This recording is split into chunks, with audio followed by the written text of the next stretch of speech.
നിലവിൽ ഏതായാലും ഇപ്പോൾ നടപടികൾ പുരോഗമിച്ചുകൊണ്ടിരിക്കുന്നു. കുറച്ചുകൂടി മുന്നോട്ട്, അതായത് ഈ പോൾ മാർക്ക് ചെയ്ത ആ ഭാഗത്തു നിന്ന് കുറച്ചുകൂടി മുന്നോട്ട് നടപടികൾ, മണ്ണ് മാറ്റുന്ന ജോലികളൊക്കെ മുന്നോട്ട് പോയിട്ടുണ്ട്. ഏതായാലും ആ പോളിനടുത്തേക്ക് നീക്കി മണ്ണുമാന്തി യന്ത്രം എത്തിയിരിക്കുന്നു എന്നുള്ള ഒരു കാര്യമുണ്ട്.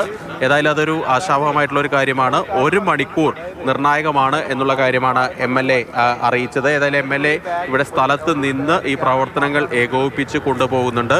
കഴിഞ്ഞ ദിവസങ്ങളിലൊക്കെ ഒരു നാഥനില്ലാത്ത ഒരു പ്രശ്നമായിരുന്നെങ്കിൽ ഇന്ന് കൃത്യമായിട്ടുള്ള ഒരു ഇടപെടലുകൾ ഇവിടുത്തെ നേതൃത്വത്തിൻ്റെ ഭാഗത്തുനിന്ന് ഉണ്ടാകുന്നുണ്ട്. ഏതായാലും ഈ ദുരന്ത നിവാരണ രംഗത്ത് പ്രവർത്തിച്ച് പരിചയമുള്ള രഞ്ജിത്ത് ഉൾപ്പെടെയുള്ളവർ ഈ പ്രവർത്തനങ്ങൾ ഏകോപിപ്പിക്കുന്നതിന് വേണ്ടി അവിടെ നിൽക്കുന്നുമുണ്ട്. നിലവിൽ നടപടിക്രമങ്ങൾ വളരെ വേഗത്തിൽ തന്നെ മുന്നോട്ട് പോകുന്നു. 1 മണിക്കൂർ കൊണ്ട് ഈ മാർക്ക് ചെയ്ത സ്ഥലത്തെ മണ്ണ് നീക്കാനാകും എന്നുള്ള പ്രതീക്ഷയാണ് ഈ രക്ഷാപ്രവർത്തകർക്കുള്ളത്. ഏതായാലും ആ സ്ഥലത്താണ് കഴിഞ്ഞ ദിവസങ്ങളിൽ, അതായത് ഇന്നലെ വൈകിട്ടോടു കൂടി റഡാറിൽ നിന്ന് ശക്തമായിട്ടുള്ള സിഗ്നലുകൾ ലഭിച്ചത്. ആ സിഗ്നൽ ലഭിച്ചത് ഇന്നലെ ഉച്ചയ്ക്ക് മുമ്പും സിഗ്നൽ ലഭിച്ചെങ്കിലും അത് ലോറിയാണ് എന്ന് കൺഫേം ചെയ്യുന്ന തരത്തിലുള്ള സിഗ്നലുകൾ ഇന്നലെ ഉച്ചയ്ക്ക് ലഭിച്ചിരുന്നില്ല. പക്ഷേ ഇന്ന് കുറച്ചുകൂടി ശക്തമാണ് എന്ന് രഞ്ജിത്ത് ഉൾപ്പെടെയുള്ളവർ പറയുന്നുണ്ട്. അതിൻ്റെ സാന്നിധ്യത്തിലാണ് അവർ മാർക്ക് ചെയ്ത് നൽകിയ ആ സ്ഥലത്താണ് ഇപ്പോൾ ഈ പരിശോധന അല്ലെങ്കിൽ മണ്ണ് നീക്കുന്നത്. അതിനൊരു കാര്യം കൂടിയുണ്ട്. ഈ നേരത്തെ നമ്മൾ സൂചിപ്പിച്ച പോലെ തന്നെ ആ ഭാഗത്തേക്ക് ഒരു കർവുണ്ട്. ആ കർവിലേക്ക് വണ്ടി നീക്കിയിട്ട് വിശ്രമിക്കാനുള്ള സാധ്യത വളരെ കൂടുതലാണ്. ആ സമയത്തായിരിക്കാം ഒരുപക്ഷെ ഇങ്ങനെ കുന്ന് ഇടിഞ്ഞ് വീണ് ലോറി മാറിപ്പോയിട്ട് മണ്ണ് മൂടിപ്പോയിട്ടുണ്ടാവുക. ഏതായാലും അതിനുള്ള ഒരു സാധ്യത മുൻനിർത്തിക്കൊണ്ട് തന്നെയാണ് ഇപ്പോൾ നടപടികൾ മുന്നോട്ട് പോകുന്നത്. ഒരുപക്ഷെ അവിടെ ഇല്ലെങ്കിൽ അവിടെ നിന്ന് പരമാവധി ആ ഭാരം വെച്ച് ലോറി മാറിപ്പോകാൻ ഇടയുള്ള മറ്റൊരിടത്ത് തൊട്ട് അപ്പുറത്ത് തന്നെയുള്ള തൊട്ട് ഓപ്പോസിറ്റുള്ള ആ ഭാഗത്തേക്ക് തിരച്ചിൽ മാറ്റേണ്ടി വരും. ഏതായാലും ഇപ്പോൾ ആ ഭാഗത്ത് ലോറിയുണ്ടോ, ആ മണ്ണ് മാർക്ക് ചെയ്ത ഭാഗത്തേക്കാണ് പരിശോധനകൾ കേന്ദ്രീകരിച്ചിരിക്കുന്നത്. അല്ലെങ്കിൽ ഇപ്പോൾ ഇടതുവശത്തേക്ക് തിരച്ചിൽ മാറ്റും എന്നാണ് MLA അറിയിച്ചത്. ഏതായാലും കൃത്യമായിട്ടുള്ളൊരു പ്ലാനോട് കൂടിയിട്ടുള്ള തിരച്ചിൽ തന്നെയാണ്, ശാസ്ത്രീയമായിട്ടുള്ള നടപടികളാണ് ഇപ്പോൾ പുരോഗമിച്ചുകൊണ്ട് ഇരിക്കുന്നത്. ഏതായാലും പരമാവധി മണ്ണ് ഇവിടെ നിന്ന് നീക്കാൻ സാധിച്ചിട്ടുണ്ട്. ഇപ്പോൾ ഈ ദൃശ്യങ്ങൾ കാണുന്ന ഭാഗം ശരിക്കും ഹൈവേയുടെ 4 വരി പാതയുടെ ഒരു ഭാഗമാണ്. അവിടെ ഇങ്ങനെ മണ്ണ് പൂർണ്ണമായും മൂടിക്കിടക്കുകയാണ്. ഏതായാലും വൈകാതെ തന്നെ ഈ സ്ഥലം മാറ്റിക്കഴിയും, മണ്ണ് മാറ്റിക്കഴിയുമെന്ന് നമുക്ക് പ്രതീക്ഷിക്കാം. ഏതായാലും ഇന്നത്തെ ഒരു പ്രധാന കാര്യം, അതിനകത്തേക്ക് ഈ തത്സമയ ദൃശ്യങ്ങൾ നൽകാൻ മാധ്യമങ്ങൾക്ക് അവസരം ലഭിച്ചിട്ടുണ്ട്. MLA ഇടപെട്ടാണ് അങ്ങനെ ലഭിച്ചത്. അപകട സാധ്യതയൊക്കെയുണ്ട്, പക്ഷേ രക്ഷാപ്രവർത്തനത്തെ ബാധിക്കാതെ അപകട സാധ്യതയൊക്കെ മുൻകൂട്ടി തിരിച്ചറിഞ്ഞുകൊണ്ട് തന്നെയാണ് അല്പം മാറിയെന്നാണ് നമ്മൾ ഈ ദൃശ്യങ്ങൾ പകർത്തുന്നതെന്ന് പ്രേക്ഷകരെ അറിയിക്കട്ടെ. ദുരന്ത സ്ഥലങ്ങളിലേക്ക് ഇടിച്ചു കയറി നിൽക്കുകയല്ല, അധികൃതരുടെ കൃത്യമായിട്ടുള്ള അനുമതിയോടുകൂടി മാറി നിന്നുകൊണ്ടുള്ള ഒരു നടപടിയാണ്, അല്ലെങ്കിൽ ഈ ദൃശ്യങ്ങൾ പകർത്തുന്നത് അങ്ങനെയാണ് നമ്മൾ എന്ന് ഇടയിൽ സൂചിപ്പിക്കുന്നതെന്ന് മാത്രം. ഏതായാലും നടപടിക്രമങ്ങളൊക്കെ പുരോഗമിക്കുന്നു. ഇന്ന് കാലാവസ്ഥ അനുകൂലമായ ഒരു സ്ഥിതി ഇന്ന് ഇവിടെയുണ്ട്.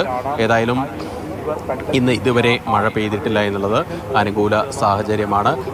ഏതായാലും ഇന്നലെയും ഏതാണ്ട് ഇതുപോലെ തന്നെയായിരുന്നു കാലാവസ്ഥ എന്ന് തോന്നുന്നു, അല്ലേ രാഹുൽ? തീർച്ചയായും ഇന്നലെ ഉച്ചവരെ കാര്യമായി മഴയുണ്ടായിരുന്നില്ല. പക്ഷേ രക്ഷാപ്രവർത്തനത്തിന് ഈ വിധത്തിലുള്ള വേഗത ഉണ്ടായിരുന്നില്ല എന്നത് തന്നെയാണ്. ഉച്ചതിരിഞ്ഞ് ശക്തമായ മഴ പെയ്തു. അത് തെരച്ചിലിന് വെല്ലുവിളിയാവുകയും ചെയ്തിരുന്നു. എന്നാലും മഴ മാറി നിൽക്കുന്നതൊക്കെ വളരെ അനുകൂലമായ ഘടകമാണ്. അതുകൊണ്ട് തന്നെ ഈ രക്ഷാ ദൗത്യത്തിന് വേഗത കൈവന്നിട്ടുണ്ട് എന്നതാണ്. സൈന്യം കൂടി എത്തുന്നതോടുകൂടി അത് വളരെ വേഗത കൈവരിക്കും. കൃത്യമായ പ്ലാനോടുകൂടിയുള്ള ഒരു രക്ഷാദൗത്യമാണ് സൈന്യം നടത്തുക എന്ന് തന്നെയാണ് അവരും അറിയിച്ചിട്ടുള്ളത്. എത്തിച്ചേർന്നിട്ടില്ല. ബെൽഗാമിൽ നിന്നുള്ള സംഘം ഇങ്ങോട്ടേക്ക് വന്നുകൊണ്ടിരിക്കുന്നു എന്ന് തന്നെയാണ്. ഇപ്പം ഇന്നലെ ആ സിഗ്നൽ, വാഹനത്തിൽ നിന്ന് സംശയിക്കുന്ന സിഗ്നൽ ലഭിച്ച സ്ഥലത്തേക്ക് കൂടി മണ്ണ് മാറ്റി എത്താൻ കഴിയുന്നു എന്നതും ആശ്വാസം നൽകുന്ന ഒരു കാര്യം തന്നെയാണ്. പക്ഷേ അങ്ങോട്ടേക്ക് എത്തിക്കൊണ്ടിരിക്കുകയാണ്. മണ്ണുമാന്തി യന്ത്രം മണ്ണ് മാറ്റി അങ്ങോട്ടേക്ക് എത്തിക്കൊണ്ടിരിക്കുകയാണ്. നിലവിൽ വാഹനത്തിൻ്റെതായ ഒരു ഭാഗങ്ങളോ അല്ലെങ്കിൽ അങ്ങനെ ഒരു സാധ്യത നൽകുന്ന സാധനങ്ങളോ കണ്ടെത്തുവാൻ കഴിഞ്ഞിട്ടില്ല എന്നതാണ്. പക്ഷേ മണ്ണ് നീക്കി ആ ഭാഗത്തേക്ക് എത്താൻ കഴിയുന്നു എന്നതൊക്കെ വളരെ ആശ്വാസം നൽകുന്ന, പ്രതീക്ഷ നൽകുന്ന കാര്യമാണ് എന്നത് തന്നെയാണ്. എന്തായാലും രക്ഷാപ്രവർത്തനം വളരെ ഊർജിതമായി തന്നെ നിലവിൽ പുരോഗമിച്ചു വരികയാണ്. മഴ വെല്ലുവിളിയാകുന്നില്ല, മഴ മാറി നിൽക്കുന്നു എന്ന് തന്നെയാണ് വളരെ ആശ്വാസം. ഞാൻ ഒന്ന് ഇടപെട്ട് ചോദിക്കട്ടെ, ഈ സിഗ്നൽ കണ്ട സ്ഥലത്ത് കൃത്യമായ അടയാളം വെച്ചിട്ടുണ്ടായിരുന്നു, മണ്ണ് നീക്കി അങ്ങോട്ടേക്ക് എത്തിക്കൊണ്ടിരിക്കുകയാണ്. അപ്പോൾ ഒരു ശുഭകരമായ കാര്യം പ്രതീക്ഷിക്കാൻ പറ്റുമോ നമുക്ക്? തീർച്ചയായിട്ടും അടുത്തൊരു മണിക്കൂർ നിർണായകമാണ്. പ്രത്യേകിച്ച് നോക്കൂ, നമ്മളിവിടെ അകത്ത് വന്നിട്ട്, ഞാനിവിടെ കയറി വന്നിട്ട് ഏതാണ്ട് 1 മണിക്കൂറിനടുത്താവുന്നു. ഈ 1 മണിക്കൂറിന് അടുത്ത് തന്നെ വളരെ വേഗത്തിൽ അവിടെ നിന്ന് ഇപ്പോൾ ഞങ്ങൾ വരുമ്പോൾ ഈ ടിപ്പർ കിടക്കുന്ന ഭാഗത്തായിരുന്നു ഈ മണ്ണുമാന്തി യന്ത്രം ഉണ്ടായിരുന്നത്. ഇപ്പോൾ നോക്കൂ, കുറച്ചുകൂടി മുന്നോട്ട്, അല്പം മുന്നോട്ട് പോൾ മാർക്ക് ചെയ്ത ആ സ്ഥലത്തിനടുത്തേക്ക് മണ്ണുമാന്തി യന്ത്രം എത്തിയിട്ടുണ്ട്. അപ്പോൾ ഇതിനൊരു വേഗതയുണ്ട്, ഇന്ന് വേഗതയുണ്ട്. കഴിഞ്ഞ ദിവസങ്ങളിലെല്ലാം നമ്മൾ പരാതി പറഞ്ഞു വേഗതയില്ല എന്നുള്ള പരാതിയായിരുന്നു. ജിതിൻ ഉൾപ്പെടെ ഇവിടെ ആയിരുന്നു. ഞാൻ വന്ന സമയത്ത് ജിതിൻ ഇവിടെ ഉണ്ടായിരുന്നു. ജിതിനും പറഞ്ഞത് വളരെ പോസിറ്റീവ് റെസ്പോൺസാണ്. ഇന്ന് വളരെ വേഗത്തിൽ തന്നെ ഈ പ്രവർത്തനങ്ങൾ മുന്നോട്ട് പോകുന്നുള്ളത് അതൊരു ആശ്വാസകരമായിട്ടുള്ള ഒരു കാര്യമാണ്, പ്രതീക്ഷയ്ക്ക് വക നൽകുന്നൊരു കാര്യമാണ്. ഏതായാലും ഈ വേഗത മുന്നുണ്ടായിരുന്നെങ്കിൽ എന്തായിരുന്നു സ്ഥിതി?